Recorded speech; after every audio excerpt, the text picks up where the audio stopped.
more, dear friends, we are going into the breach. Oh, you're Catholic? Hello again, everyone, and welcome to the front line with Joe and Joe. You acted like an American, okay? Now, there's a number of different things that have to be done in this country to change the culture, which will in turn change the politics. And the culture's a swamp. Because that is not a Catholic teaching. Right. And the cafeteria is closed, my friend. Yeah. Joe Pasillo, joined as always by Joe Resinello. And once more, dear friends, we are going into the breach. He tells the truth, just like we do at the front line with Joe and Joe on Sunday nights, 8 o'clock, Facebook Live. We got a great show for you tonight because, as we always say, the left is teeing it up for us, and we're Barry Bonds standing at home plate, ready to knock their lies right into San Francisco Bay. Hello again, everyone, and welcome to the front line with Joe and Joe. Joe Pasillo, joined as always by Joe Resinello. And once more, dear friends, we are going into the breach in a very interesting way tonight because we have a special guest. Our guest tonight is Rick DeLano. He's an independent filmmaker, documentary filmmaker, and all-around troublemaker, and we love it. And that's why he's on our show. Just to give you a little background, Rick's last movie. Rick, when did that movie come out, The Principal? Principal came out in 2014. 2014. Just to give you an example and just to lay the groundwork for what Rick goes through with his films, the movie The Principal was universally lambasted, okay, before the movie was even released. Before anybody had even seen the movie, because of its premise, it was immediately panned as being something not worth seeing. And I sense, Rick, correct me if I'm wrong, you're about to go through the same thing with your new movie, which is coming out. Correct me. It's The End of Quantum Reality. End of Quantum Reality, yeah. Which I'm sure you're going to go through the same thing with. So that's why I say you're a troublemaker. We love you, and now you're on our show to talk to our audience about why we should all care about whether geocentrism or the end of quantum reality, and we could get into it, and it's your platform, brother. I love it. Well, thank you. You really mentioned an interesting thing, Joe.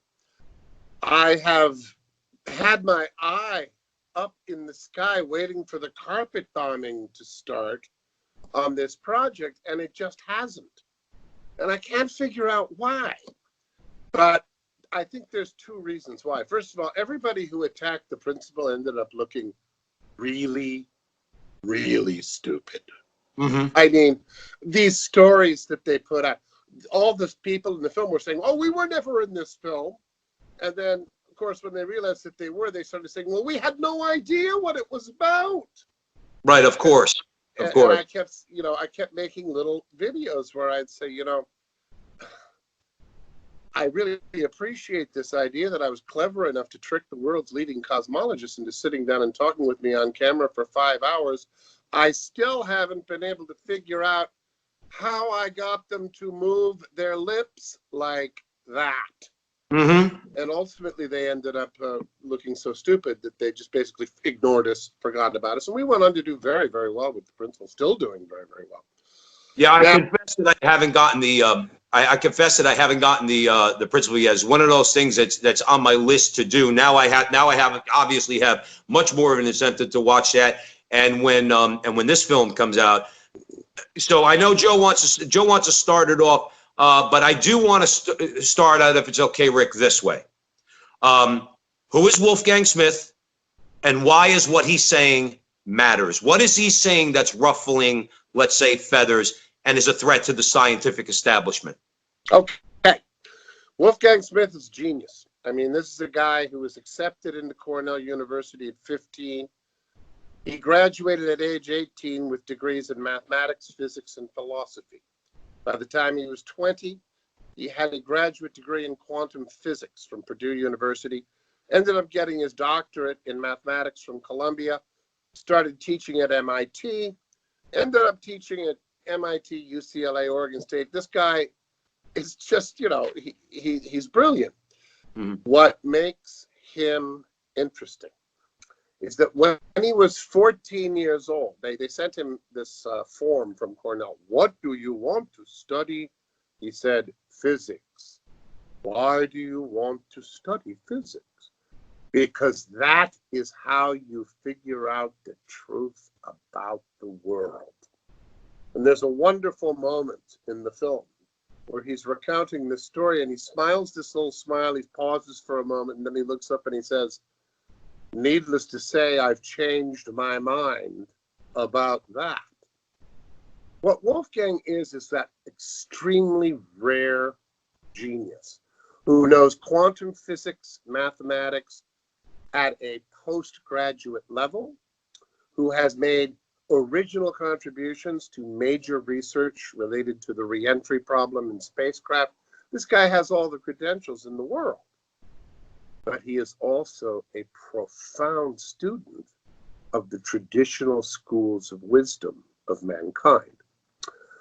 And of course, one of the ones that he has specialized in, and as a matter of fact, the one that he personally considers to be, quote, the safest for us, is the Thomistic philosophy of St. Thomas Aquinas, which was, of course, the foundation of the Catholic world.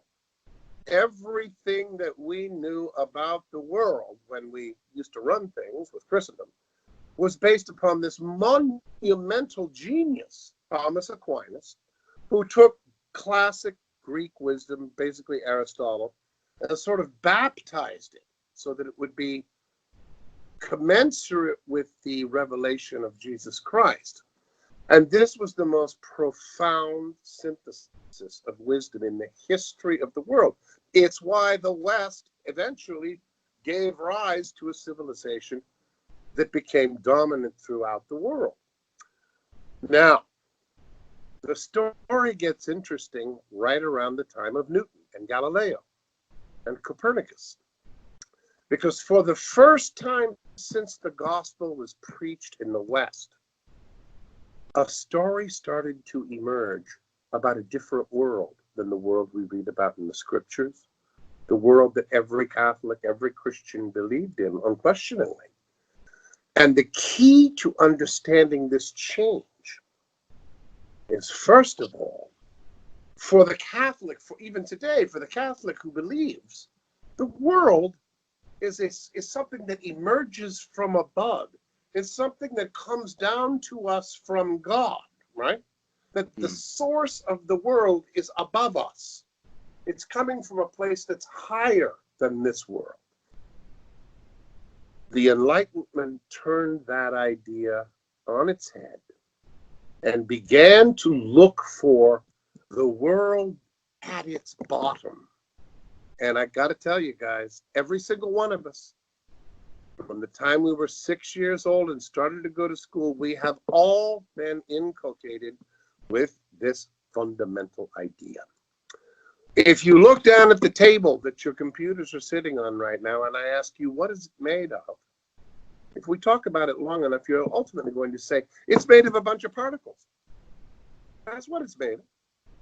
Everything that we see is made of these fundamental particles. And that was the fundamental idea that brought Enlightenment, the Enlightenment world story into the world. And it was a doozy. Let me tell you, the triumphs that emerged from this approach to say, no, the world is not a mystery that comes down to us from above. It's something that we can measure and test and experiment on. And it basically boils down to a bunch of these little hard particles that we'll call atoms down at the bottom. They had a 400-year run of triumph after triumph. Every miracle of the modern world has come out of that research program, including the computers we're talking on right now. Ultimately, nobody doubted that they had to be right. And then, just at the moment when triumph seemed to be at hand, the strangest thing in the history of science happened. And that strangest thing in the history of science is what we call today quantum mechanics.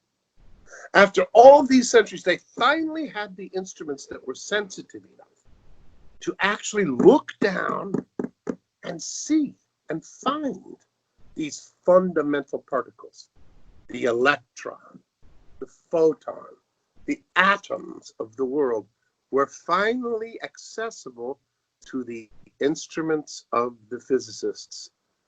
And I got to tell you guys, it's the strangest thing that ever happened in the history of the world. They finally got down there to where they were going to be able to find these hard little balls, these atoms. And what they found is that they're not there.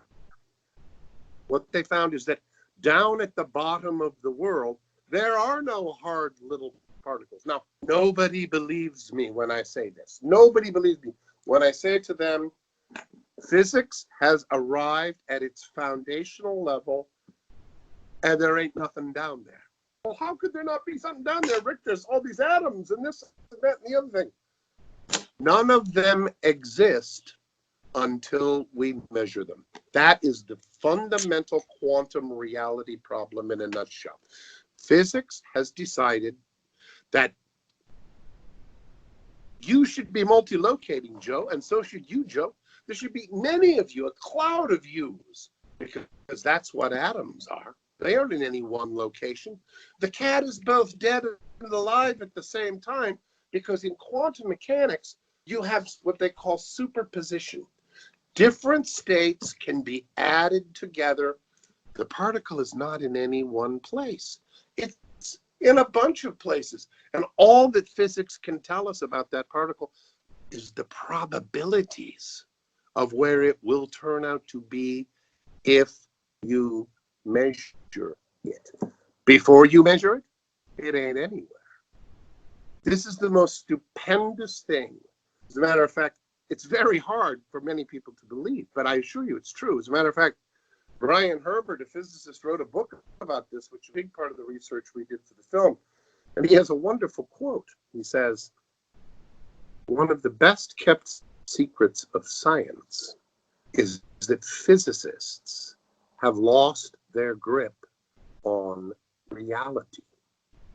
And this is why we say quantum reality. If the world is made up of these particles, Joe and Joe, you should be multi-locating, because certainly the fundamental particles that you're made out of do. No question about it. The computer works because those particles multi-locate. If we're made out of those particles, why aren't we multi-locating? This has been what's called the quantum reality problem for 100 years. And what Wolfgang Smith did was he solved it. I had heard about Wolfgang Smith when I was making The Principle. He was almost like this legendary figure. Everybody'd heard of him, but nobody knew if he was even still alive. He's been very reclusive his entire life. He's never sought the spotlight, but he had written this astounding book, The Quantum Enigma. And this book was such a mind blower. Having done The Principle, where we looked at the world on its largest scales, the cosmology, the universe on its largest scales, that's what The Principle is about. I wanted to look at the world on its very smallest scales, because that's where the wheels are coming off even more than they are in cosmology. Because we can't explain why quantum physics works so perfectly until we measure. The very instant we measure, all these multi-locating particles instantly collapse down into one particle, one value, just like our world. And nobody has the faintest clue. 100 years later, they don't have the faintest clue why that should be. Rick, let me ask you something, because I know that the film gives, just for the viewer, the film gives a crash course in physics from a layman's perspective, from Newton to Einstein to today. But Smith's solution, as you said, is a return to the Aristotelian Thomistic metaphysics. That's right. What pushback has he had? I'm assuming that most academics have given some pushback to this reality. Actually, no. Here's why. They literally can't believe. They can't understand. See, this goes so deep. Like, for example, when we made The Principle, all you have to do is say the word geocentrism. Don't have to do any more than that. Just say the word and watch people go crazy. Watch smoke start coming out of their ears. Watch them absolutely go berserk, because we are deeply conditioned, and I mean deeply conditioned to automatically assume that anybody who would take such an idea seriously is crazy. All right? But isn't science, Rick? Isn't the reason we do science is to show that if you present an idea, regardless of what other people are going to say, there's science that you have to do to back it up. Oh, So the judgment right off the bat from the Michael Shermers of the world and the Lawrence Krauses of the world, their judgment shouldn't be, well, what kind of science are you doing, or what's your religious view? Okay, it should be, let me look at the science. See, a scientist says, let me look at the math. Let me look at the science. I know, based on a couple interviews I saw with you and some of the people from the principal, I believe, correct me if I'm wrong, Max Tegmark said, it seems right, but I want to look at the math. To me, that's an appropriate way to react, is let me look at the math. Let me look at the science. I watch you again in an interview with Shermer, where, Rick, I got to admit, you fit in with the front line with Joe and Joe, because you're definitely a talker. But the only thing that Michael Shermer could say was, what's your religion, Rick? As though that matters when you're doing science. Why should it matter? Why can't they just refute your science with better science? What's wrong with that? Let's cut right to the bottom line, guys. Wolfgang Smith says there are two things that often get confused. On the one hand, you have science. What is science? Science is exactly what you just said, Joe. If it's science, you can show it to me in the lab anytime I freaking want to look at it, okay? It's not a matter of opinion. It's not a matter if my hair is combed right. The experiment will show it every single time. That's science. You can count on it because it works, because it's not a matter of opinion. It's not a matter, you flip the light switch on, you don't have to have the right politics or the right religion for the light bulb to work. That's science. But on top of science, you have this thing called scientism. And scientism is this fairy tale world story that is erected as if it were science, but isn't. Let me give you the classic example, okay? Have you guys ever heard the word multiverse? Sure. In the culture, yeah, you hear it here and there. Okay. Multiverse. What does that mean? Well, good luck finding out what it actually means, but what it turns out to be is something that must be introduced into the world story, because natural processes can't explain this world without it. Now, stick with me here, because this is the whole ball game. Mm-hmm. Remember, science gets started right around the Enlightenment. And, just to give you this sort of cartoon version, supposedly all the theologians were sitting there arguing about how many angels could dance on the head of a pin. And the physicists, or the natural philosophers, as they were called at the time, they got tired of this. They said, we're not going to do this anymore. We're going to stick to what we can see, observe, test, and measure. If we can't observe it, measure it, or test it, it's not part of science, and we don't want anything to do with it. That was a brilliant strategy, by the way. Now, fast forward 400 years. What are they talking about now? The multiverse. What is the multiverse? The multiverse, by definition, is something that can neither be observed, nor measured, nor tested upon, or experimented upon in any way at all. We've come full circle. Supposedly hard-headed empirical science is giving birth to completely metaphysical speculations like the multiverse. Why? Because they can't make this world happen by natural processes unless there's an infinity of other universes, and this one just happened to get lucky. But Rick, correct me if I'm wrong, they present it as though, oh no, don't you know that there is a multiverse? We'll find it. We'll find it. We'll prove it. We have indirect evidence. This is what I've heard from people. That's just anecdotal. This is what I've heard from people. Don't worry, we'll find it. Science will find it. Don't worry. But there is a multiverse. There is a multiverse. That's the way it was supposed to be. That is a statement of faith. What that is it is a confession of faith. It has nothing to do with science. Nothing at all. Science, remember, deals with that which we can observe, test, measure, and experiment upon. When they say multiverse, by definition, what makes it a multiverse? It is causally disconnected from this universe. No signal from that multiverse can ever get to this universe or vice versa. Let me ask you a question. How the heck am I supposed to do an experiment when no signal that I send can ever reach there and no signal that it sends can ever reach here? How is that possibly science? Well, the simple answer is it isn't. It is scientism. It is the great flowering up of a world story supposedly based on science, but in actual fact in direct contradiction to the limitations that made science so successful.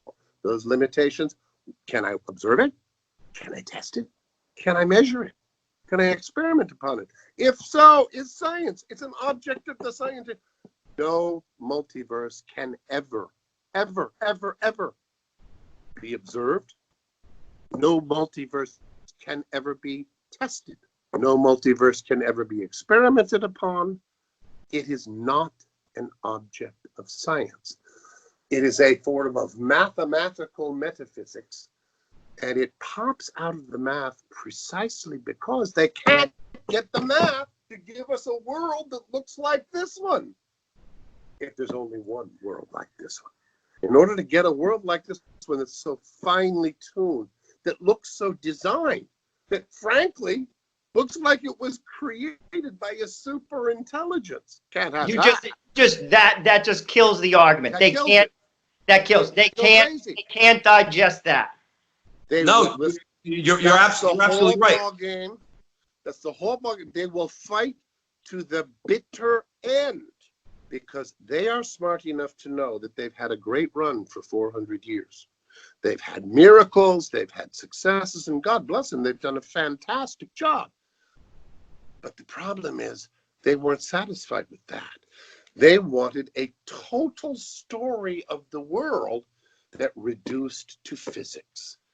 And they have failed miserably at both extremities of scale.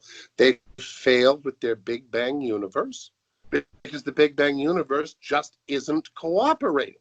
They keep inventing. Do you realize? Let me ask you a question. You guys ever heard of dark matter and dark energy? Heard of it. Dark matter. I've never heard it defined by anybody, but I've heard of it. Let me define it for you. Dark matter and dark energy are terms that have to be plugged into the Einstein equations in order to bridge a 95.9% gap between what we see in our telescopes and what we're supposed to see according to the Einstein gravitational equations. Let me put this even more simply. Everybody believes in gravity, right? Yeah. Sure. Come on, everybody believes. Guess what? Physicists must add in, by hand, out of thin air, 95.9% of the mass energy budget of the universe, form of, quote, dark matter and, quote, dark energy. Otherwise, the Einstein equations are 95.9% wrong. Now, how many people do you suppose know that? Scientists. How many people They're the ones that know it. How many people know that when they are talking about dark matter and dark energy, when they are talking about the multiverse, as if these things were somehow established facts, no one has ever found dark matter, no one has ever found dark energy, and no one has ever found a multiverse. in order to make the existing equations of physics work at the large scales of the universe, you got to stir in 95.9% of the mass and energy of the universe out of thin air. Now, you would think that that might raise a few eyebrows here and there, right? Well, it does. It does. Some of these cosmologists are beginning to get very nervous. This is something that is not calculated to make a true scientist exactly feel wonderful about things. If your model requires that 95% of the universe be added in out of thin air and you can't find it, well, that should be somewhat humbling, correct? You think? Well, I think what it would also do is if your worldview is based purely upon science and mathematics that cannot be proven, it has to make you question how this place came about. And I always love in the arguments, particularly around abortion, when they point to science. But as science has evolved, particularly around the sonogram, particularly around genetics, particularly around how early the heartbeat can be detected, then all of a sudden they throw science out and they basically just call it what it is, murder. In this particular case, they're saying the universe was created outside of God, but they cannot prove it, and it's blowing the doors off of their theory. You're absolutely right. At the end of the day, all of this is ultimately ideology driven. I thought we were the ideologists. I thought we were the from their view. This is why Wolfgang Smith is such an important freaking thinker. 25 years ago, he had figured out that physics was changing. See, he comes from the great old school. He was at Cornell when Richard Feynman was at Cornell. I mean, this guy grew up when to get a degree in physics, man, you had to do physics. This guy was one of the first generation of students who studied quantum mechanics after the founders. Things were rigorous back then, and he noticed that this was changing. He noticed that the problems they were facing, both in Big Bang cosmology and especially at the other end of the scale, down in quantum physics, were so profound that they were starting to invent ad hoc things like dark matter, dark energy, multiverses, because the only other alternative was to give up on the idea that this all boils down to mathematics, that this all boils down to particles bouncing off of each other. God, what would it mean if there was more to the world than the particles and fields and forces of physics? What if physics can't build this world? Ooh, that's a very dangerous thing to suggest, because if the world doesn't emerge from the bottom, from just forces and fields, mathematics, then it's got to emerge from above, from the top. And this is where Aristotle comes in. It's a shame. Every Catholic used to know this. No Catholic knows this now. We're going to have to relearn it. When we hear the word matter, matter. That's the hard stuff you pound on, by golly, that's matter. No, it isn't. It isn't. Matter and form, or the classical schools of wisdom. Matter was a principle of receptivity. Matter was that thing which had no existence apart from form. And form had to be added to or combined with matter in order for us to get something you could hammer.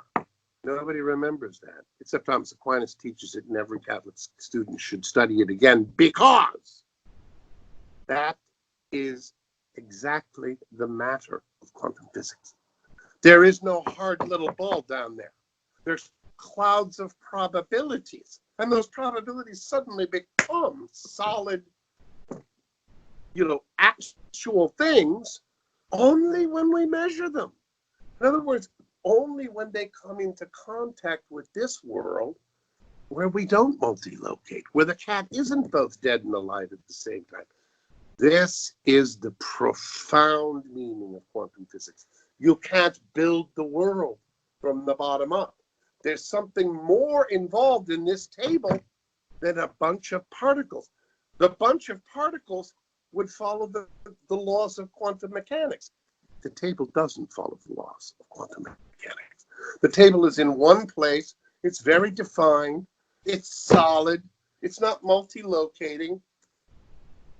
That means that what Wolfgang Smith has actually discovered is the necessary fact that there is a world above the world of the physicist, and physics cannot believe this.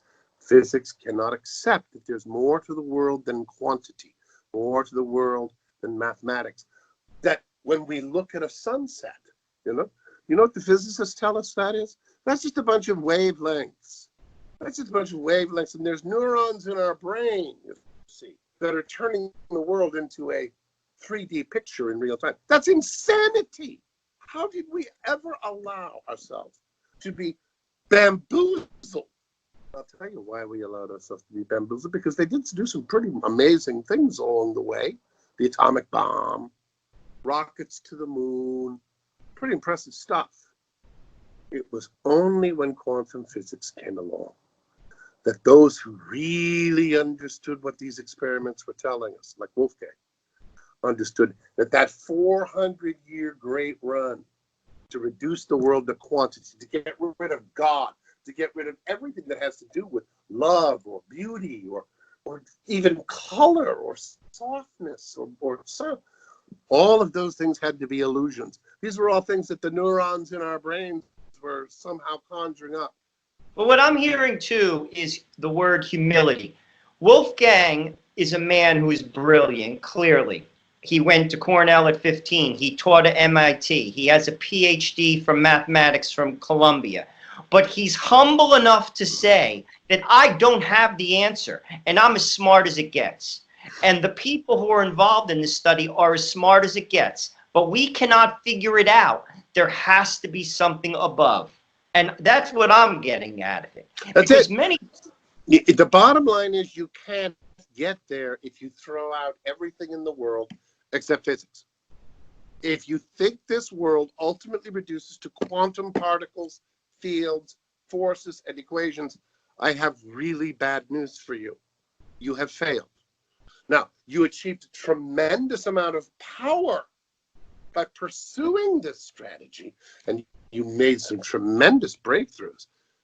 The problem is you can't get a world out of your quantum physics. I think maybe that's why, this is interesting, because I always say, if I was going to start a world religion as Christ did, I would have chose different people. This is me. I would have looked at, I work in banking, I would have looked at different resumes. Jesus looked at common men. These were common men who did not have the answers, but had faith. You see, I see what you're explaining in Wolfgang Smith is a man who's smart enough to say, I don't have the answer, and I'm as smart as it gets. But most people in those circles will never say that, ever. They can't. The minute that they admit that the world does not reduce to physics and mathematics, they can't get tenure. They can't get published. They will be driven out mercilessly.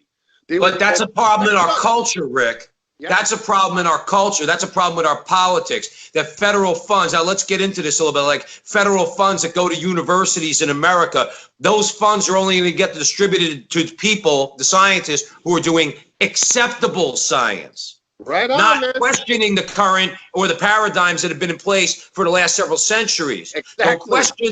Don't question our sacred cows, or Joe and I like to call them. They're golden calves, if you know where I'm going with that. Okay, It's the gravy train, that's man. the problem. Is money. They control the money, and because they control the money, they're able to keep basically a hammerlock on the scientific community. Because if I'm doing science, I used this analogy before. Let's say I'm a brilliant guy and I think I'm going to come up with a cure for cancer. Okay? In other words, and I'm doing science and I need money. I need money to do my scientific experiments because I'm going to come up with a cure for cancer. And the guy who's giving me the money says, hey, where do you stand on evolution? I'm going to turn around and say, where do you want me to stand on evolution? Say you're in favor. Good, I'm in favor. Now give me the money because I'm going to go back to doing. That's what happens. They have to go along to get along, because like they're always like, they love to point to corruption in the Catholic Church. That's corruption. You've corrupted the scientific community. You've corrupted the scientific method. You've corrupted it all for ideology, because you want to present a worldview and you want to use, in this particular case, your scientism-ists to enforce it. And they do it with money. Right on, Joe. You have nailed it. That's what it is. Look, it's really simple. If you run the world, right? We used to, by the way. Up until about 16th, 17th century, we ran the world. And we ran the world because we had the best world story. People could hear the gospel, look at the church, look at the brilliance and magnificence of the church, and they would just say, yeah, man, yeah, the world is the way you say. You have excellent miracles. You have proven bona fides that make it possible for us to believe what you say. Along comes Copernicus and says, you know, they've said the earth is the center of the universe. It's not. Along comes Galileo and says, you know, the scriptures always, you think the scriptures say that we're the first thing created and that we're the center of the world, but we're not.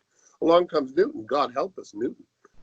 Newton came up with the first mathematical description of reality. I mean, Newton's equations for gravitation is going to describe the motion of a planet or the motion of a feather. It's astounding what he accomplished. Everybody assumed they had a better story. That's why they took over the world. What I'm here to tell you is that, like everything else, all good stories have a beginning, a middle, and end. This story that we were told by the Enlightenment, we don't need these angels and gods. We just want our particles and our theories and our experiments. They've reached the end of the road. They can't get a world that's anything like this one out of their theories unless you start granting them angels in the form of multiverses, angels in the form of dark matter and dark energy, things that they can add in so that their equations can be sort of futzed back into working again. They only work because you're adding things that we can't measure, see, touch, taste, or experiment upon. They've come full circle. They've failed. And the failure is most clearly announced in the incredible paradoxes of quantum mechanics. What Wolfgang has shown us, and the film shows us, is that inevitably they're going to lose. They got more power than the church did, right? They have more money. I mean, good Lord, they just spent $8 billion building the Large Hadron Collider. It was supposed to find dark matter. Guess how much dark matter they found? Zero. Gots. I love it. It was supposed to find all these super particles, supersymmetry particles, that were going to show that the multiverse was real, right? Guess how many supersymmetry particles they found? Gots. That's 8 billion. Listen, that's a big dry hole for anybody. I don't care how rich you are. If you drill an $8 billion empty hole, your Adam's apple's going to start going up and down a little bit. Rick, you just made my night by saying Umgats. I don't think there have ever been in the history of man 3 men talking about physics and saying Umgats. Umgats! At the same time. I love it. I love it. That was fantastic. So basically, look, the film, guys, is really, I don't know how to put this. It'd be nice if people come see it. It'd be great, you know. I did not make the film for now. I made this film for when Wolfgang Smith leaves this world. I mean, the man's 90. Who knows? I mean, he looked pretty darn good to me, smarter than I am. But he's 90. How much longer is he going to be around? I don't know. God, in his mercy, let me find this guy, study this guy. I knew I had to make this film while he was still in the world. The important thing is, when he leaves this world, people will be able to watch this film and understand what allowed him to put the pieces together. What made him different than Stephen Hawking, and Neil deGrasse Tyson and all these scientistic prophets who want to talk to us about multiverses and how really every time you blink, the world splits off into a trillion copies of itself because that's what quantum mechanics are. That's nonsense. For which there's no proof. For which there's no proof. Not only is there no proof, it is demonstrably insane. What it is telling us is that their theories have driven them to such outlandish, ridiculous assertions that they're enforcing these absurdities in order to maintain their positions of power as the prophets of our civilization. I have bad news for them. They drilled an $8 billion dry hole with the LHC. There's no government in the world that wants to go another 15 billion to see if they might they might hit next time. The game is coming to an end. Good. Good. Yeah, there's a wonderful book that was just recently published by a particle physicist, theoretical physicist. Her name is Sabine Hossenfelder, and the book is so beautiful. It's called Lost in Math. Lost in Math. That's right where they are. They have developed these mathematical theories that have yielded wonderful results. But starting about 70 years ago, well, not so much 70 years ago, about 50 years ago, around the 1970s, everybody started to buy into this idea of string theory. And string theory was the multiverse. I mean, if the fundamental idea of string theory is that you get a multiverse out of string theory. And the math is so beautiful. I mean, I can't understand, but I'm told it's just, if you are a mathematician, string theory is so beautiful, you just can't even believe it. It has to be right. It's so beautiful. Well, guess what? It might be beautiful, but it certainly isn't true. Well, how do we know that? Because if it was true, we would have found these particles at the Large Hadron Collider at CERN. We didn't. They're not there. This is a big deal. It'll take another 10 or 15 years for this to kind of filter down to the level of culture, because physics is upstream of culture. You know, when somebody says to you, dude, that's your reality. You heard anybody say that? You know where that comes from? That comes from quantum mechanics. Nobody would say that 200 years. I mean, a madman wouldn't say that 200 years ago. That's downstream of quantum mechanics. When somebody says, dude, everything's relative. You know where that comes from? That's downstream from Einstein. Right. Our culture is downstream of physics. The great news is physics has reached a profound dead end, and Wolfgang Smith has been able to come up with not only why it's at a dead end, but how we can resituate the world. You know what this movie does? It turns your world right side up. It turns your world right side up, because when you're looking down, smaller and smaller and smaller into the particles, you end up going crazy with a multiverse, dark matter, and dark energy. When you turn your view back up and re-enter the world of substantial forms, where being is something that doesn't come from particles down below. Being is something that comes from the bestower of forms, God. You don't lose a single bit of quantum mechanics. You can still do quantum mechanics to your heart's content. Rick, let me ask you a question. Let me ask you a question, because that's important.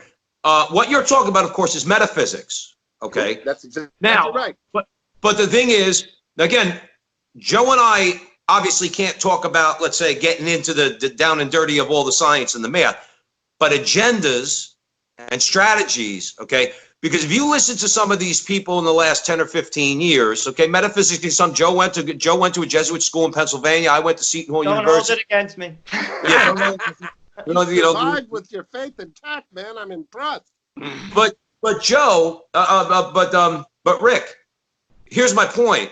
Again, tactics and strategy and the way they operate. These same people dismiss metaphysics also. Richard Dawkins dismisses metaphysics. We don't need that. We just have physics. Well, other people, Lawrence Krauss, we don't need metaphysics. We have physics. But they What do you're have talking about, though, is the need for metaphysics, first principles. Listen, they do have metaphysics. They're just lying to you. Let me give you an example. Lawrence Krauss wrote a book called A Universe from Nothing. Wow. That's pretty interesting, right?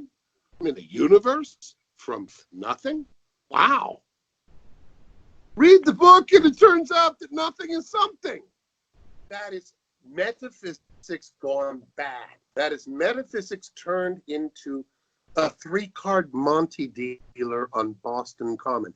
If you write a book that says a universe from nothing, and then you bamboozle the poor public by telling them that, well, yeah, it's not really nothing, but it's what physics is now going to redefine to be nothing.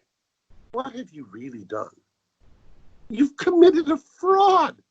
That's exactly what that book is. It's an insult to our intelligence. One He thing, says the universe comes from nothing, and then he redefines nothing to be something. That should be enough right there. Again, obviously, we're trying to, we want to appeal to a wider audience here. But here's the point: everybody knows nothing means the absence of anything. Everybody, you cannot redefine that. I don't care how many PhDs Lawrence Krauss has. I don't care how many scientific experiments he does. You have no right, no authority, no basis upon which to redefine the word nothing. Nothing means nothing. Thank you. That's what it means. Now, Joe knows that. I know that. You know that. Everybody, the guy in the street knows that. Nothing means nothing. Doesn't mean an idea. An idea is something. Gravity is something. All these things that they try to inject into their nothingness are something. An idiot jamoke like me from North Jersey knows that. Because you understand metaphysics, Joe. Because any idiot, no, it takes a very special kind of idiot, actually. You have to go to school for a very long time. You become enough of an idiot to think that you can serve the human race by writing a book entitled A Universe from Nothing, and then redefine nothing to mean something, and then put your PhD after the title as if we're supposed to take this nonsense seriously. The guys like you, Joe, you're immune to this because you have a solid metaphysical understanding about the way being works. The way being works is that if you have nothing, that can't be something, because that involves a violation of the law of identity. You don't need somebody to vote for it. You don't need somebody to pat you on the back and say, nice job, Joe. You know it. And also, I think, too, Wolfgang Smith is a Roman Catholic. And I think I would presume that he's practicing faith, and I'm sure he is. As we all know, sin darkens the intellect.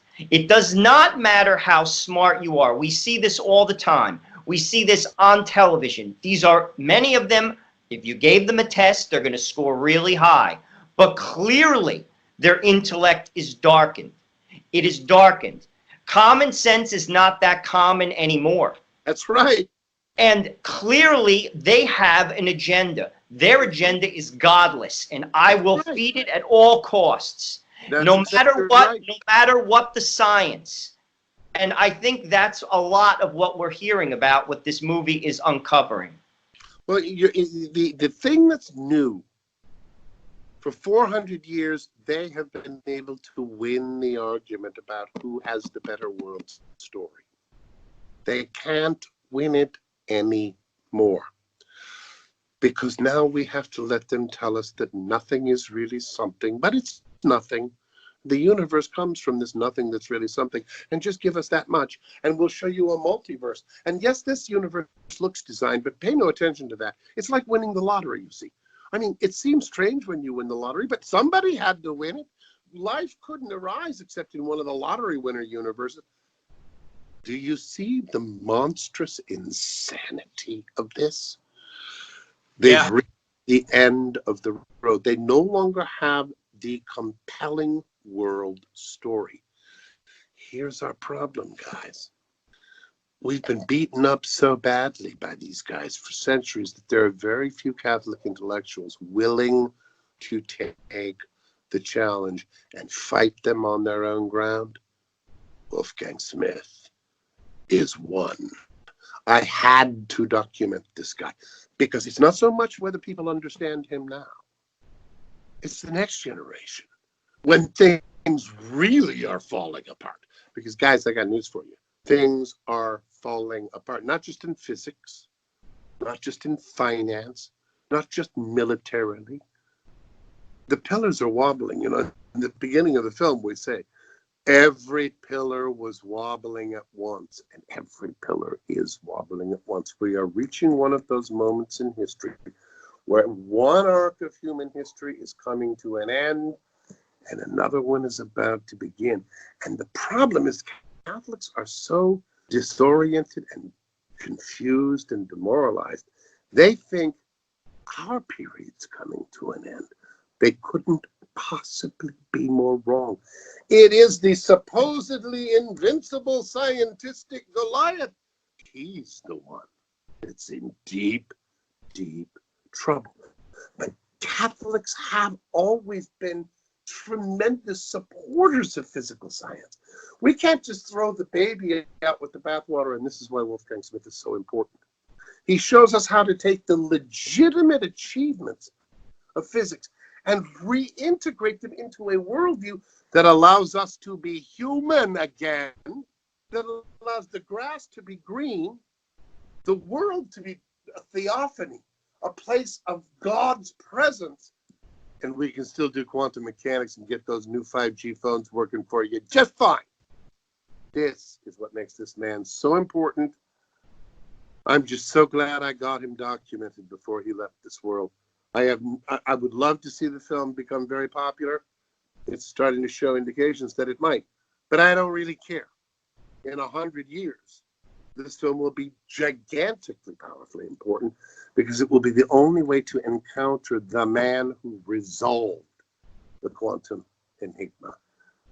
And he's an amazing. Rick, what's the timeline for the film screenings? Where's it going to be released? How do you opened yesterday? How are you moving forward with this? We opened yesterday at the Science Center, the Carnegie Science Center in Pittsburgh. Wonderful. We are going to be opening next Friday in Los Angeles.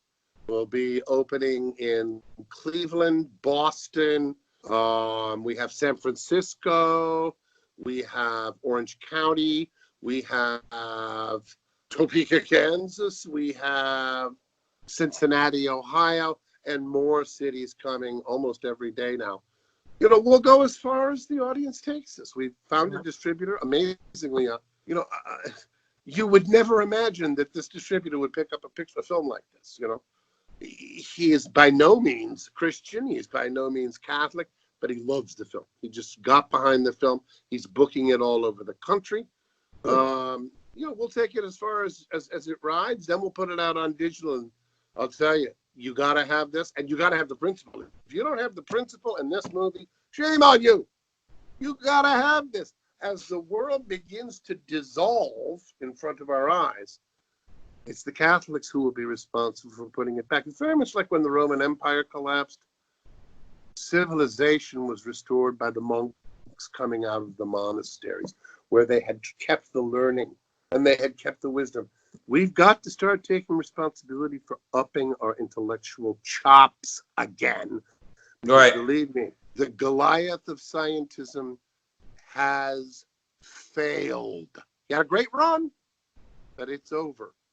Well, good. Let's put the pieces back. Let's do what we can to drive the nail into that coffin, if you know what I mean. Joe Ressinello, did you want to? No, I found the conversation enlightening, to be honest with you, and we'll do everything we can to promote it.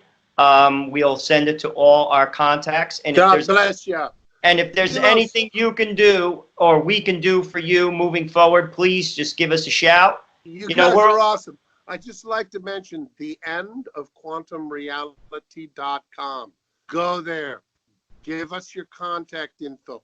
Be part of this story. Because look, we're going to be in probably 15 cities without even trying. If this thing starts to take off, there's no telling how far it could go. And you definitely want this film on digital. This and the principle you've got to have. Real quick, Rick, go into that to tell our audience where they could go to be able to view the principle. Now, theprinciplemovie.com. Okay. That's Bob Sungenis' site, man. You can get that film tomorrow, and you've got to have it. I mean, 5 years after release, that is still by far the most important and interesting cosmology documentary. Forget Cosmos. I mean, The Principle is 10 times more interesting and more important than that. Bob Sungenis can hook you up with a copy of The Principle tomorrow at www.theprinciplemovie.com. Everyone should have that film, and everyone should watch that film because it's the perfect introduction to the end of quantum reality. The Principle deals with cosmology, the world in the large.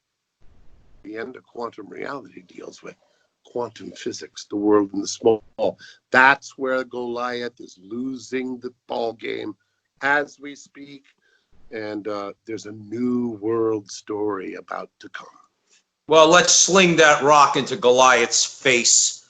I love it, baby. And one thing, hopefully, Rick, you'll be a friend of the show. I love it. Yes. In an ideal world, we'll try to put it together. Again, Joe and I, in about an hour, we're going to be going into the breach on our podcast that we do If every I week. have something interesting, I'll tell you guys. You have something interesting, you tell me. When it's right, we'll get back together again. I'll tell you how things are going. I think it would be a great. Thank you, Rick, and I think it would be a great conversation to have. Maybe we can get Bob Sungenis involved. Oh yeah, get I'd love Bobby. to be able to have, ideally, or maybe over the next 2-3 months, I'd love to be able to have a great conversation where we could talk about how the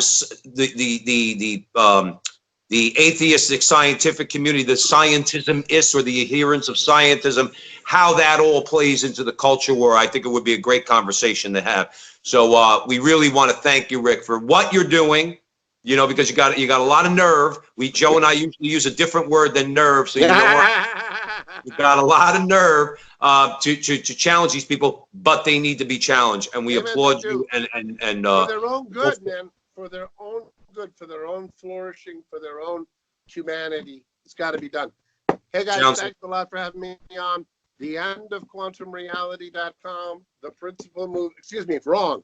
The end of quantumreality.com and theprinciplemovie.com, both of them, man, worth it. All right, sounds good. Joe, you want to take us out? As always, our conversation is your conversation, and it is going on everywhere. Thank you, Rick. You're the man, and it was a great conversation, and we hope to talk to you soon. Thanks, guys. Talk to you soon. All right.